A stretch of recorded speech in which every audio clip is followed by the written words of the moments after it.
ఒక చిన్న గ్రామం. ఆ గ్రామంలో రామయ్య అనే ఒక రైతుండేవాడు. పొలం అతని ప్రపంచం, పంట అతని ప్రాణం, కుమారుడు అతని ఆశ.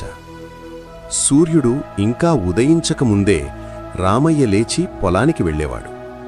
చెమ్మా చెమటతో నేలను తాకుతూ తన భవిష్యత్తుని ఆ మట్టిలోనే నాటేవాడు. అతనికి ధనం లేదు, పదవీ లేదు, కానీ నిజాయితీ ఉంది, ఆత్మగౌరవం ఉంది. అతని కుమారుడు రాజు చిన్నప్పటినుంచే తండ్రిని గమనిస్తూ పెరిగాడు. ఒకరోజు అడిగాడు, నాన్నా, మనం ఎందుకు ఎవరి దగ్గర తలవంచం? రామయ్య చిరునవ్వుతో అన్నాడు, మన కష్టం మనదిరా, మన గౌరవం మనదే, ఎవరి ముందు చేతులు చాచొద్దు. ఆ మాటలు రాజు గుండెల్లో విత్తనాల్లా పడిపోయాయి. కానీ జీవితం ఎప్పుడూ ఒకేలా ఉండదు. ఒక సంవత్సరం అకాల వర్షాలు పడ్డాయి. పంట పూర్తిగా నాశనమయ్యింది. రామయ్య చేతిలో ఉన్న కొద్దిపాటి డబ్బు కూడా అయిపోయింది. ఇంట్లో తిండి కొరత. పొలానికి మళ్లీ విత్తనాలు వేయడానికి చేతిలో చిల్లి గవ్వలేదు. అప్పుడు రామయ్య తన జీవితంలోనే కఠిన నిర్ణయం తీసుకున్నాడు. జమీందారు దగ్గరికి వెళ్ళాడు. చేతులు జోడించి, అయ్యా, పంట నష్టం వచ్చింది, కొంచెం డబ్బప్పు ఇస్తే మళ్ళీ పంట వేసుకుంటాను. జమీందారు నవ్వుతూ అన్నాడు, వడ్డీ ఎక్కువైనా పర్వాలేదా, నీ పొలం పత్రాలు తాకట్టు పెట్టాలి. ఆ మాటలు రామయ్య గుండెను కోసినట్టయ్యాయి. కాని ఆ పొలమే అతని జీవనం. మౌనంగా తల ఊపాడు. ఇంకా ఆశతో ప్రభుత్వ కార్యాలయానికి వెళ్ళాడు. మాకేమి సంబంధం, మీ పంట నష్టానికి మేమెందుకు డబ్బివ్వాలి అని అధికారులు నిర్లక్ష్యంగా చెప్పారు. రామయ్య చేతులు జోడించి, అయ్యా, ఇదే మా జీవనాధారం, ఇది తప్ప మాకు వేరే పని తెలియదు. కాని ఎవ్వరి మనసు కదల్లేదు.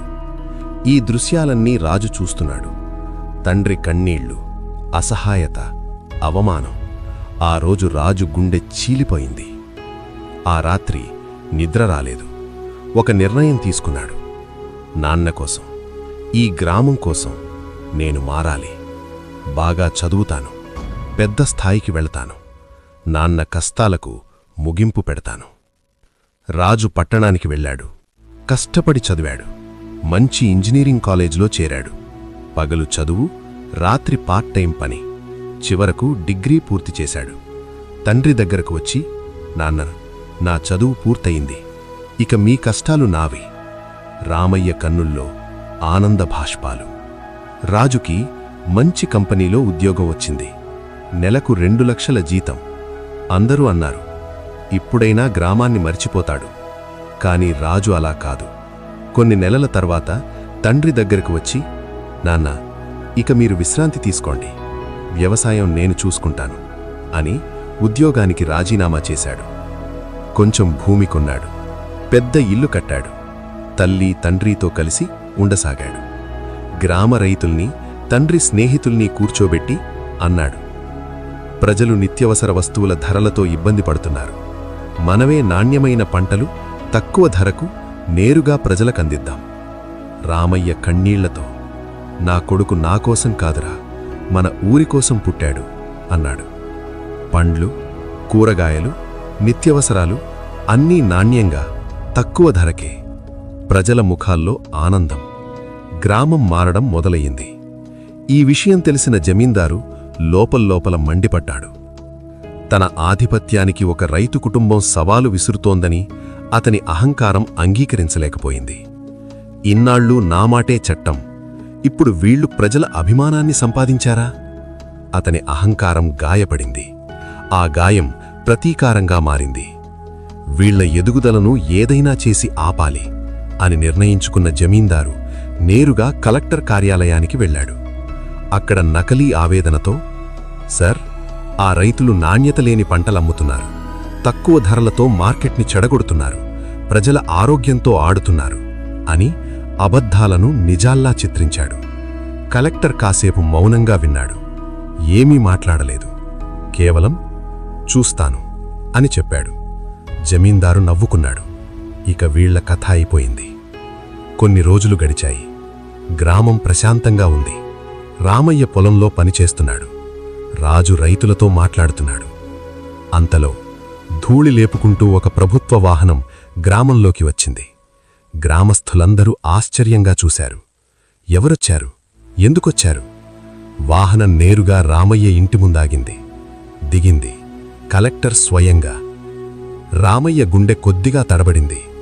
రాజు తండ్రివైపు చూసి, భయపడద్దు నాన్నా, మనం తప్పు చెయ్యలేదు అని ధైర్యం చెప్పాడు.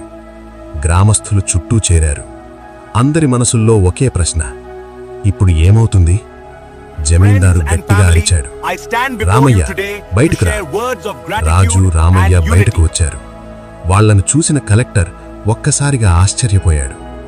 రామయ్య కాళ్లకు నమస్కరించి, బాబాయ్ ఎలా ఉన్నారు అని కౌగిలించుకున్నాడు. జమీందారు షాక్లో నిల్చో ఉన్నాడు.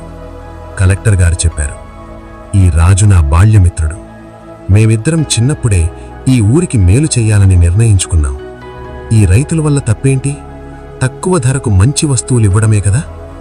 కలెక్టర్ గారు నెమ్మదిగా ముందుకు వచ్చి రామయ్య వైపు చూస్తూ అడిగారు, బాబాయ్ ఈ జమీందార్ని ఏమి చేద్దాం? రామయ్య శాంతిగా అన్నాడు, వద్దు సార్, అతను మారితే చాలు. పెద్ద మనిషిని అవమానించడం మన సంస్కృతి కాదు. జమీందారు కన్నీళ్లతో, నన్ను క్షమించు రామయ్య, నీ కొడుకు నీ గౌరవాన్ని పెంచాడు అని పొలం పత్రాలు తిరిగి ఇచ్చేశాడు. ఇక ఎవరూ అప్పుల భారం మీద బతకాల్సిన పరిస్థితి లేదు. పంటకు తగిన ధర, కష్టానికి తగిన గౌరవం. రైతు అంటే దయ తీసుకునేవాడు కాదు, దేశాన్ని నడిపించేవాడని అందరికీ అర్థమైంది. పొలాల్లో మళ్లీ నవ్వులు పూశాయి. విత్తనాలు నాటే చేతుల్లో భయం కాదు, భవిష్యత్తుపై నమ్మకం కనిపించింది. ప్రజలు న్యాయమైన ధరలతో నిత్యవసర వస్తువుల కోసం ఇక దోపిడీ లేదు, మధ్యవర్తులు లేరు, మోసం లేదు. నాణ్యమైన పండ్లు, కూరగాయలు తక్కువ ధరకే అందుబాటులోకి వచ్చాయి. ఇంట్లో తల్లి వంట చేస్తూ నవ్వింది. పిల్లల ప్లేట్లలో ఆకలి కాదు, ఆరోగ్యం కనిపించింది. జమీందారు మారిపోయి అహంకారం కరిగిపోయింది. లోభం స్థానంలో పశ్చాత్తాపం నిలిచింది. తన సొంత ఖర్చుతో ఒక దేవాలయం నిర్మించాడు. ఇకపై నా డబ్బు ఒకరిని తొక్కడానికి కాదు, ఒక ఊరిని నిలబెట్టడానికి అని నిర్ణయించుకున్నాడు. ప్రతి సంవత్సరం పండుగలు. ఆ దేవాలయం చుట్టూ ప్రతి సంవత్సరం పంట పండుగ జరుగుతుండేది. రైతు, కూలి, పిల్లలు, పెద్దలు అందరూ ఒక్కటిగా నవ్వుతూ పండుగ జరుపుకునేవారు. ఆ పండుగకు పేరు పెట్టారు రైతు గౌరవోత్సవం. ఈ కథ చెప్పే సారాంశం, తండ్రి నేర్పిన నీతి కుమారుడి జీవితంగా మారింది. ఒక రైతు గౌరవం ఒక ఊరి భవిష్యత్తును మార్చింది. ఇది కేవలం ఒక కథ కాదు, ఇది ప్రతి తండ్రి కల, ప్రతి కుమారుడి బాధ్యత. రైతు నిలబడితే గ్రామం నిలుస్తుంది, గ్రామం నిలిస్తే దేశం నిలుస్తుంది. విలువలు ఉన్నచోటే నిజమైన విజయానికి అర్థం ఉంటుంది.